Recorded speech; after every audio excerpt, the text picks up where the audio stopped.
সুনামগঞ্জ জেলার সুনামগঞ্জ থেকে দোয়ারা বাজার উপজেলা সড়কে দুইটি ব্রিজ বন্যায় বিধ্বস্ত হওয়ার যোগাযোগ বিচ্ছিন্ন হয়ে পড়েছে।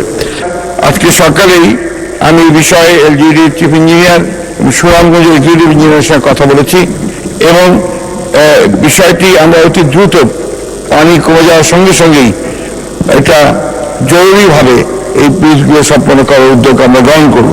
সুনামগঞ্জ 5 আসন থেকে নির্বাচিত মাননীয় সদস্য কলিমুদ্দিন আহমদকে তার জরুরি জনগুরুত্বপূর্ণ বিষয়ে গুরুত্বসম্পন্ন বিষয়ে মনোযোগের আকর্ষণের নোটিশটি পড়ার জন্য আহ্বান জানাচ্ছি। নোটিশটি পড়ুন। মাননীয় স্পিকার, আপনাকে ধন্যবাদ।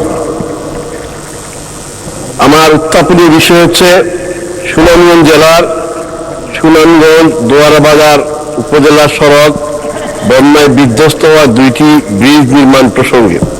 সুনামগঞ্জ জেলার সুনামগঞ্জ থেকে দোয়ারা বাজার উপজেলা সড়কে দুইটি ব্রিজ বন্যায় বিধ্বস্ত হওয়ার যোগাযোগ বিচ্ছিন্ন হয়ে পড়েছে এবং দোয়ারা বাজার উপজেলার জনগোষ্ঠীর জীবনযাপন দুর্বিষহ হয়ে পড়েছে।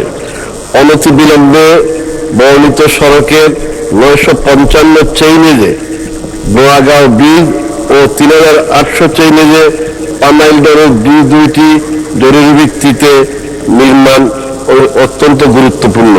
বিষয়টি জনগুরুত্বপূর্ণ বিধায় আমি মাননীয় মন্ত্রী মহোদয়ের দৃষ্টি আকর্ষণ করছি। এছাড়াও শরীফপুর ব্রিজ, পশ্চিম বাংলা বাজার ব্রিজ এবং নাসিমপুর ব্রিজের বিষয়ে আপনার সদয় দৃষ্টি আকর্ষণ করছি। ধন্যবাদ মাননীয় স্পিকার। ধন্যবাদ মাননীয় সদস্য।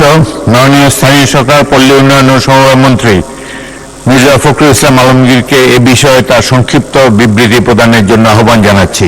ধন্যবাদ মাননীয় স্পিকার। সুনামগঞ্জ জেলায় ইতিমধ্যেই আমরা সবাই জানি যে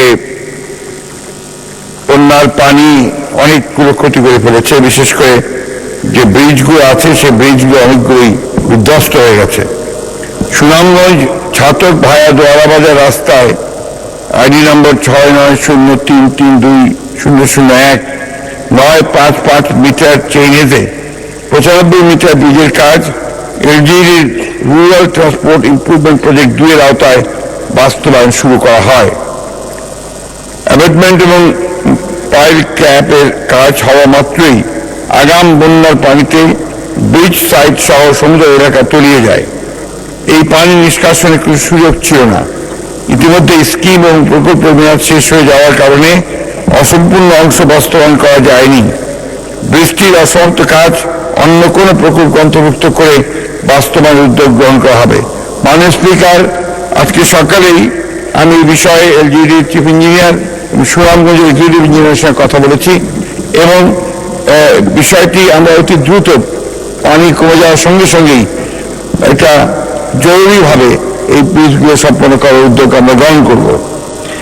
একই সড়কের 3800 মিটার চেইনেতে প্রোগ্রাম ফর সাপোর্টিং রুরাল ব্রিজের প্রকল্প আওতায় 81 মিটার ব্রিজের কাজ চলমান আছে। ব্রিজের অ্যাবেটমেন্টের কাজ সমাপ্ত হয়েছে। বর্তমানে এই ব্রিজের সাইটে অতিরিক্ত পানি থাকায় নির্মাণ কাজ বন্ধ আছে। নির্ধারিত সময়ে এই ব্রিজটির কাজ সমাপ্ত হবে বলে আমরা আশা করছি। ধন্যবাদ মাননীয় স্পিকার।